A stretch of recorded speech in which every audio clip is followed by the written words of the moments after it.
Hi hello, मी रुपाली. आज आपण बघणार आहे हिरव्या मुगाची आमटी. झणझणीत अशी होती, खूप सुंदर होती. मी मूग रात्री भिजत घातले होते. कुकरला लावून 3 शिट्ट्या करून घेतल्या. कुकरला लावायचं, 1-2-3 शिट्ट्या चांगले शिजतात आणि खूप सुंदर लागते आमटी. बरं का, एकदा नक्की करून बघा. गॅसवर पातेलं ठेवलं, तेल घातलं, थोडंसं जिरं घातलं, कांदा चांगला भाजण्यासाठी थोडंसं मीठ घालून घ्यायचं. कांदा चांगला लाल होऊन भाजायचा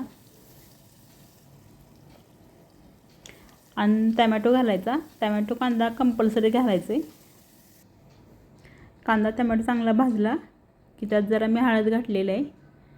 टमॅटो जरासं भाजून घ्यायचा जास्त. आणि मूग कुकरला चांगले शिजलेत बघा. त्यात हळद घातली, थोडंसं जिरेपूड घातल्या, नाही घातली तरी चालते, खूप सुंदर लागते. कांदा लसूण मसाला घातला आहे. बोटाला बघा रक्त नाही अंगात, तरी एवढं रक्त निघतं आहे, एवढं बोटाला लागलं. चांगलं भाजून झालं की मूग घालून घ्यायचे आणि थोडंसं गरम पाणी घालायचं, म्हणजे पटकन असं चवीला पण खूप सुंदर लागतं.